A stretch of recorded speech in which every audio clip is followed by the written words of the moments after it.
Blazers tomorrow night at the Golden One Center, and then head down south to take on the Los Angeles Clippers on Friday night. And then they have that can't be right. The Thunder, that's not a back-to-back, is it? No, it's Sunday, Tuesday.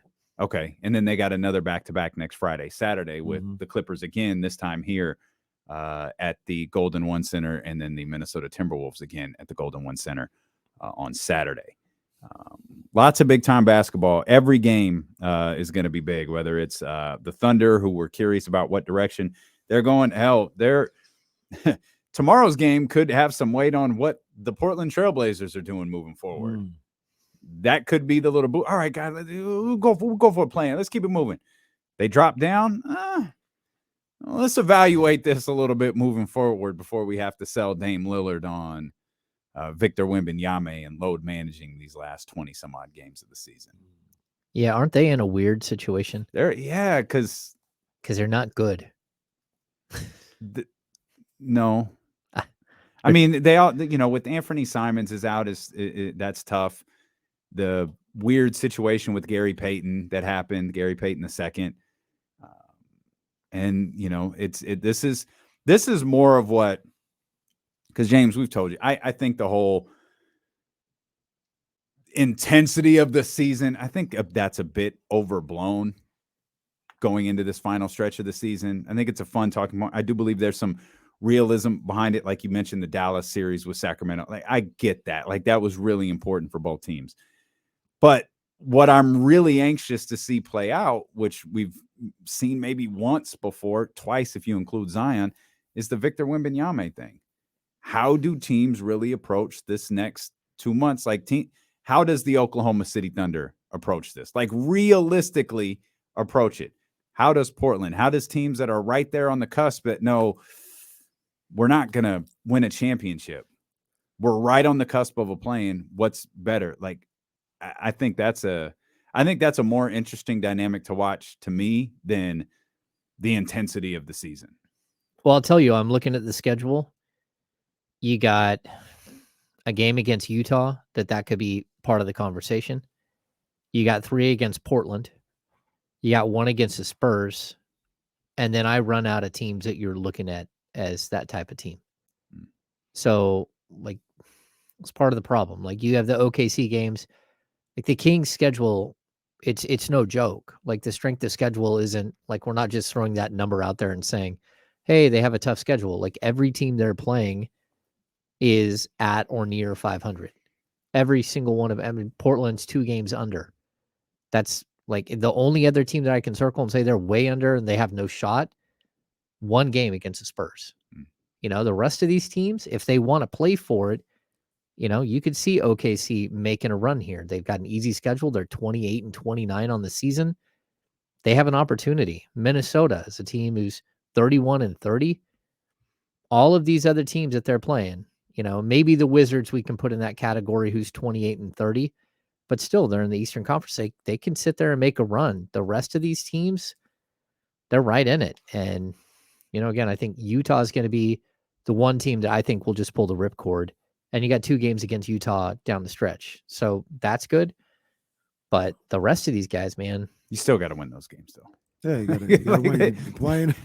They had a couple of tight ones against Houston earlier. Yeah. You still got to get those ones. The other thing I'll say about, like, turning up the intensity in the final 25 games. Like, all right. Phoenix, turn up the intensity. Clippers, turn up the intensity. Minnesota, what the hell are you talking about? Turn up the intensity. Who are you to say, we about to turn up now? New Orleans, we about to turn up the intensity. Like, stop. You're New Orleans. Those teams same thing with OKC. Like, so the basketball is going to be, a little more intense. Chicago's in that too. Like, Chicago ain't turning up the intensity. Like, they're going to play like. I'm sorry, Patrick Beverly is there, sir.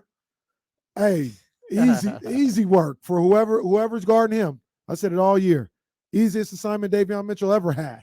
De'Aaron, you try to guard Patrick Beverly and see what, or Patrick Beverly, you try to guard De'Aaron and see what happens. Barbecue chicken. They brought in Patrick Beverly to prop up that locker room. I read this morning. Like, oh God, like that's the shape that locker room is in. You're bringing Pat Bev. Yeah, I mean, Chicago's one other team that I missed. That's like 7 games under.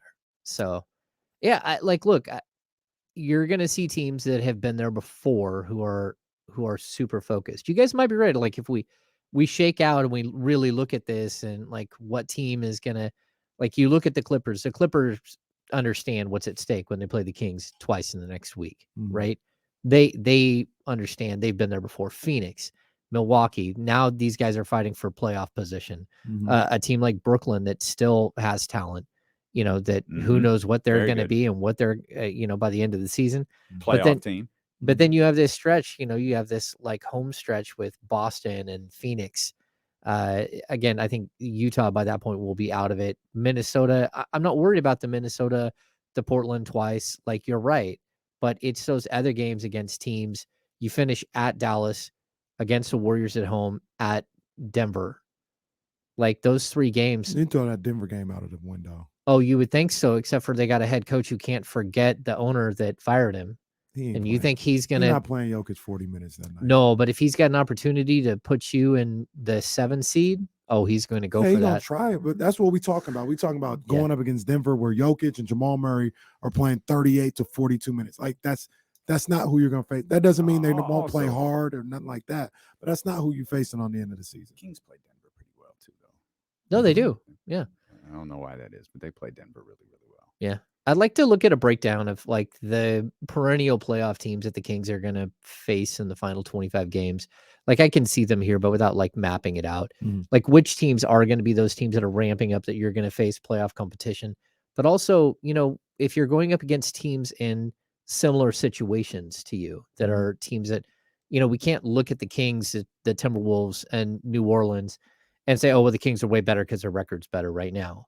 That's just not. We all know that those teams, whether it be injury or whether it be like, a bad stretch by New Orleans, whatever it might be, like they're teams that are around the same tier, whether their records dictated at this point or not. So those are going to be really highly contested games, most likely. And there are games that should be, fun to watch and like really good competition level. You need to split all of those games or play a little over 500 in those games. And then you need to pick up the wins against the teams that you're supposed to beat.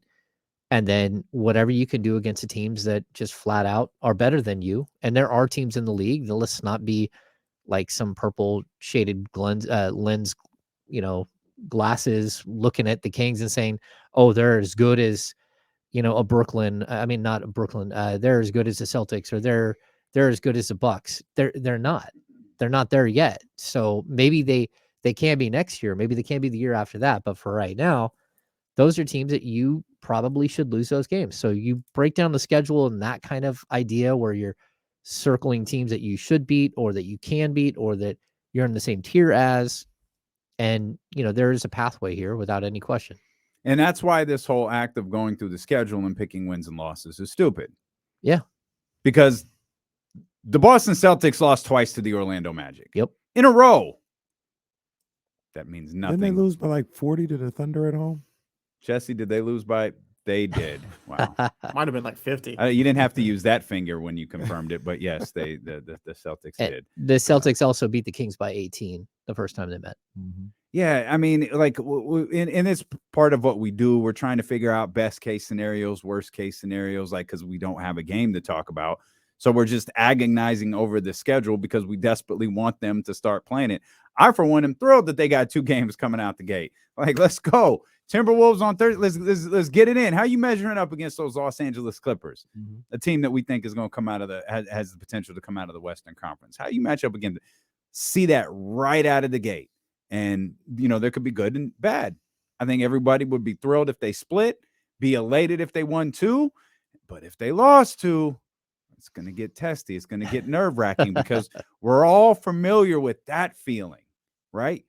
Those 2 games have no bearing on the Thunder games or the Clipper games the following week or the Wolves games the following week, but we're just going to agonize over the schedule because it's the only thing that's in front of us right now. That and Will Z's magic number graphic that he created. I love that. Because apparently Will Z makes graphics now.